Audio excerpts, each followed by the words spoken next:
Oi, sou o Fred Neri. Esse é o segundo bate-papo aí com o mergulhador, supervisor, superintendente Jorge Luiz. Quando eu fiz a entrevista com ele há um ano atrás, é o 10º vídeo desse canal, onde fala do acidente fatal com o mergulhador Ivon. Nós comentamos outros assuntos, trocamos ideias sobre várias coisas que ficaram arquivadas, né? E eu resolvi editar outro assunto com ele. Quem não conhece o Jorge Luiz, é só acessar o vídeo que eu estou me referindo, o vídeo 10, Fatal Accident, que fala um pouco da história do Jorge Luiz no mergulho. E quem não me conhece, no vídeo 1, também tem referências a meu respeito. E no vídeo 19, vocês encontram as minhas referências. Fala sobre o meu histórico dentro do mergulho. Aí eu fui para a subaquática. Da subaquática fui para Aracaju. Aí fiquei lá menos de um ano, né, cara?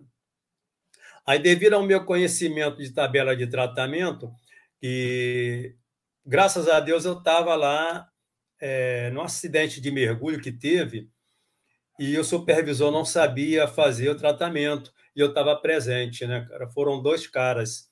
Um foi o Evans, que abandonou o mergulho, que ele ficou tetraplégico no início, e o outro foi o Cabinho.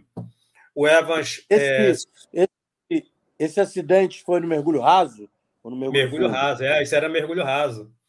Aí a gente estava lá em Salvador e mergulhando ali para a Ilha da Madeira, né? Ilha da Madeira, lá em Salvador. A gente fazia atravessando aquele canal ali, correndo linha. E o supervisor ele não fazia o controle direito. Ele subia né? Aí ainda tinha outro na câmara fazendo descompressão, eu já botava outro para a água. E nisso, quando subiu o Evans, ainda tinha um cara na câmera. Ele descansa aí, é como se fosse botar na fila para fazer descompressão. Aí eu achei aquilo absurdo. Eu saindo da marinha, eu falei, pô, que é isso, cara?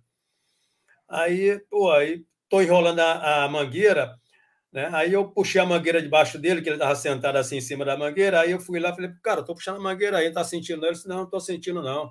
Tô sentindo as pernas todas dormentes aqui, cara. Aí eu, pô, você não fez a descompressão, não? Ele, não. Aí eu fui e falei com o Meri, assim, não, o pessoal já está saindo aí e tal, e a gente vai colocar ele para fazer o tratamento. Nisso de fazer o tratamento, já tinha outro cara dentro d'água. A mangueirinha que não tinha aquele cabo de vida naquela época, né, cara, era só a mangueirinha singela, a mangueirinha tinha uma emenda e partiu, e o cabinho, né, ele fez uma subida livre de 49 metros. Ele conseguiu, o cara ele fazia pesca submarina, ele tinha uma apneia muito bom, né, cara? Ele ia para 30 metros numa boa para pescar e tal. E ele subiu. Quando ele subiu, aí ele lá de fora, quando ele apareceu, aí ele, fez assim com os braços, né, cara? E eu aprendi na marinha que está pedindo socorro. Aí eu já me preparei, peguei a nadadeira, né, cara? Peguei a nadadeira, o pé de pato, peguei a nadadeira para ir na água. Aí o supervisor falou assim: não, pode deixar. Ele é um cara que ele nada bem, tem uma apneia muito bom e tal, pode deixar que ele está vindo aí. Aí ele começou a nadar. Aí eu vi que no meio do caminho ele fez de novo. Aí eu já não atendi mais ao supervisor, já botei a nadadeira, né, e fui lá buscar o cara. E no reboque e tal, ele falou só, eu estou muito tonto, estou com vontade de vomitar e tal. Aí, eu comecei a gritar para jogar um cabo, né? Aí jogaram um cabo, aí a gente rebocou o cara, começou a vomitar e cair, ele estava com labirintite muito grave. Aí botaram ele dentro da câmara, o supervisor botou ele dentro da câmara fazer descompressão, mas esqueceu aquele outro que já estava esperando. Aí quando esqueceu aquele outro, cara, o negócio tumultuou todo. Aí eu vi que o negócio estava complicado, né? Aí eu falei, porra, e esse cara aí, não vai fazer descompressão não, cara? Ah, não, ele entra aí pela Intrancilote e tal. Aí disso aí eu já fui e falei com o capitão. Falei, o negócio é o seguinte, tem 2 caras aí em situação grave, o comandante da lancha. Vamos botar isso lá para a Marinha, Base Naval de Aratu, que lá eu tenho as câmaras, eu conheço o sistema e esses caras precisam de tratamento. Aí levaram para a Petrobras, ao invés de ser direto para a Marinha, que a Petrobras é que tinha que pedir autorização à Marinha para chegar com a lancha.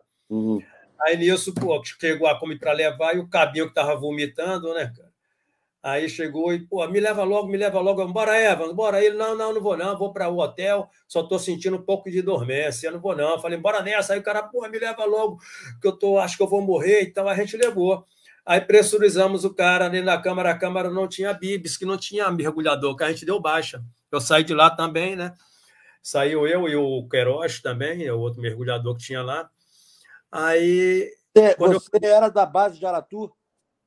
Eu servi lá também, base naval de Aratu. Aí o comandante lá encarregado da divisão veio e falou comigo, ó, monta o sistema aí, bota as mangueiras aí, que você já serviu aqui. Aí eu montei, ligamos o compressor e pressurizamos o cara. E não tinha bibs, nem tinha oxigênio. Então, o que é que eu fiz? Usei aquela tabela antiga, que tinha 3 e 4, né?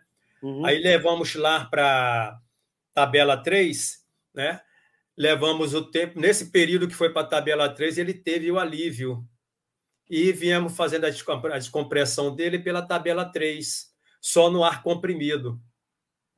É uma extensão agora de cabeça, eu não lembro o tempo total, mas isso é muito longo, né, cara?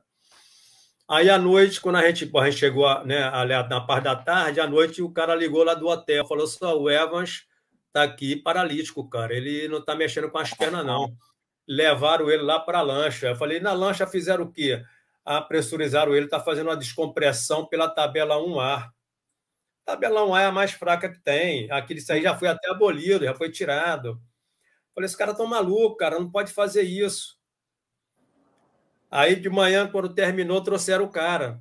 Quando trouxeram o cara, o cabinho já estava no final, né?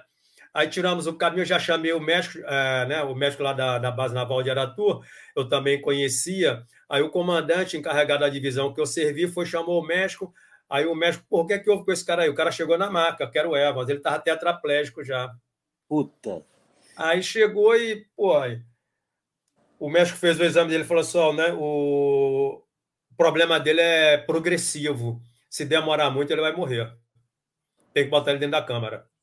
E aí só tinha essa câmara aí. O comandante Maranhão, que era um mergulhador das forças dos varredores, né, dos navios ali, ele chegou e falou assim, pô, cadê a outra lancha de vocês? Aí eu perguntei, cadê a lancha? Para o supervisor, ele só está no mar trabalhando. Ele disse, eu quero essa lancha aqui em 30 minutos, senão eu vou prender você. Aí, pô, ele foi, o que é que eu faço? Eu falei, liga lá para a Petrobras, cara. Liga para a Petrobras para a lancha vir para cá, direto para o porto aqui na frente. Aí a lancha chegou rapidinho. Aí o médico, como já estava faltando, acho uns 2 ou 3 metros, uns 3 metros, aí os médicos, né, o médico hiperbárico, o doutor Ney, autorizou a tirar o cabinho, colocar na outra câmara, pressurizou mais um pouco e botou o Evans lá para dentro, que ele não estava nem mais urinando, não estava fazendo nada. E levou, quem entrou ele, foi até o 15, entrou de dupla com ele. E levamos lá para a tabela 4. Levou aqueles 120 minutos, não teve alívio nenhum, né? Aí o médico falou, agora a gente vai trazer. Não teve alívio, aí trouxemos pela tabela 4. Isso foi final de semana, sábado e domingo, rolando isso. Na segunda-feira, aí começou a chegar o pessoal. Quando começou a chegar o pessoal, aí o comandante falou assim, ô Jorge, você pode pegar o oxigênio industrial ali, você não quer não pegar? Olha, se a gente não tem outro, vamos usar o industrial. Mas a gente não tem bibs aqui. Eu falei, não tem problema, a gente coloca uma valvulinha de mergulho raso e eu ventilo a câmara.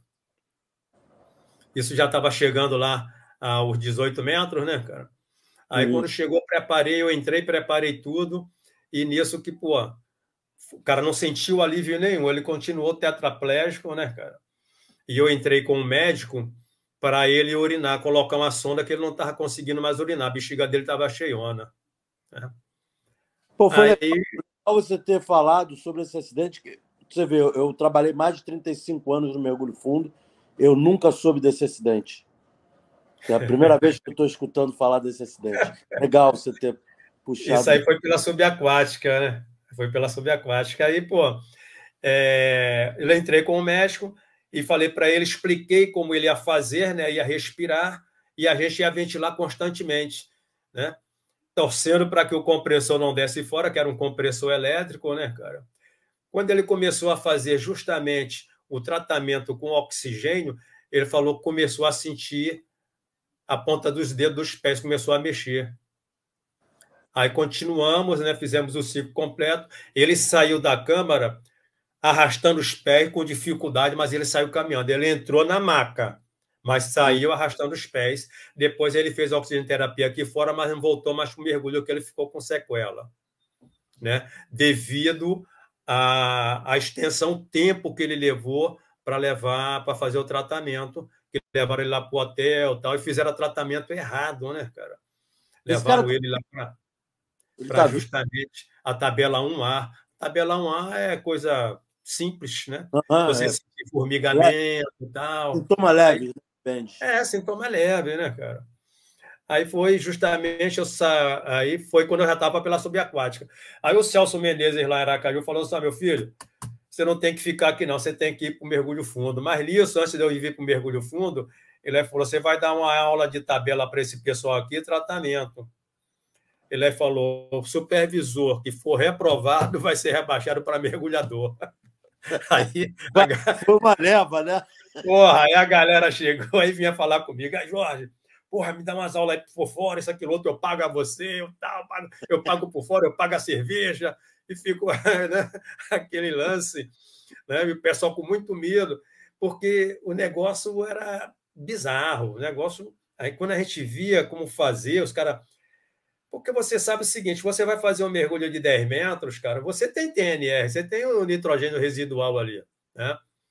Aí à tarde você faz outro mergulho lá, ou de manhã você faz 2 mergulhos de 10 metros. Aí à tarde você vai fazer um de 15 metros, você tem 100 minutos ali sem descompressão, né? Mas você já tem um TNR dos 2 mergulhos lá de 10 metros. O pessoal não sabe disso, cara. Não, inclusive, é uma coisa interessante, porque isso que você está colocando, isso não está muito distante hoje em dia, não. Se você fizer uma geral no mergulho raso hoje em dia no Brasil, uma grande parte dos supervisores não vai saber fazer um tratamento adequado. Teve outro lance também na BGL, cara. Eu estava lá também pela subaquática, aí eu estava lá 32 metros, aí de repente quem estava em cima era outro supervisor, né, cara? Aí chegou e me tirou. Tipo, puxou eu e o Chico Costa no fundo, aí o Isaías está lá, tá com doença descompressiva. O que é que houve? O que é que houve, cara? Aí o cara parecia até que ele tinha tomado, meu irmão, umas 10 garrafas de cachaça. Que eu falava todo embolado, o vesgo, não aguentava nem caminhar. Aí eu falei: vamos botar o cara na câmara, bora, que eu vim de 32 metros, cara. Aí botou, quando a gente entrou na Transiloc, aí pressurizou, tentei abrir para passar para a câmara, não consegui abrir, a gente, porra, eu e o outro cara, nada, o que é que foi? O cara estava usando a câmara como tanque de volume para fazer um mergulho. Aí ele falou assim: vou descomprimir a Transiloc, e não tinha rádio, só tinha rádio na câmara. Aí eu, pela vigia gritando, aí ele falou: não descomprime não, compadre. Descomprime não, que senão vai ser pior. Vamos fazer o tratamento aqui mesmo, bicho. Aí ele começou a pressurizar. Vou passar uma mão de força aí para abrir e tal, isso, aquilo, outro. Aí, pô, ele equalizou, né? A gente não conseguia abrir, que ele apertou muito, né? Aí, quando ele pressurizou, aí ele chegou e teve alívio. Ele teve alívio mais ou menos aí pela tabela 2A, que na época a gente ainda usava, e eu de cabeça sabia tudo. Aí eu falei: o cara teve alívio. Aí eu gritava pela vigia ali: o cara teve alívio. Aí o supervisor lá de fora: e agora? O que é que eu faço? Aí eu: porra, meu irmão, compre a tabela 2A aí, que ele teve alívio, cara. Aí ele: porra, mas é a tabela. Aí chegou o Pinheiro, era um mergulhador, né? Malucão. Tá, porra, Jorge, aí, é para a tabela 2A? Tá aqui, ó, tá aberto, é isso aqui. Eu falei: então é para cumprir isso aqui. Eu falei: é isso aí mesmo, cara. Aí viemos pela tabela 2A. O que é que o mergulhador fez? O mergulhador fez o seguinte: ele saiu do mergulho, né, de 32 metros, fez a descompressão, foi lá no banheiro e tomou um banho ali super quente, água quente, né? E uma vez eu conversando com outro supervisor do fundo, ele falou assim: não, mas aí água quente não tem nada a ver, que, porra, dilata os dois, dilata a sua artéria, como dilata também o gás. Mas eu falei: o coeficiente de dilatação é diferente, compadre. Né? O coeficiente de dilatação do gás da artéria, que é um tecido, é diferente. Então, ele teve a doença descompressiva e era neurológica. Aí, mas assim, ele teve alívio, saiu numa boa, ficou numa boa, né? Aí eu falei com ele: cara, banho quente não toma, compadre. Inclusive, eu me lembro, no meu curso é de Marinha também, isso foi uma coisa muito frisada na Marinha. Não tomar banho quente após o mergulho. Isso, justamente. Não aí, fazer... esse aí já foi na BGL, e esse na BGL é estranho, porque quando eu cheguei na BGL, esse supervisor não me queria lá. Não, eu só quero aqui cascudo, esse cara, pessoal que veio de Marinha, isso, aquilo, outro. Ainda bem que eu fiquei na equipe, né, cara? Porque senão seria mais outro. Exato. Aí, pô, eu passei esse período curto lá em Aracaju, né? Nada é por acaso, né? Pô, porque foram 2 tratamentos que eu fiz lá. Se eu não estou presente, ia ser uma coisa pior, né? Aí eu vim para o mergulho fundo.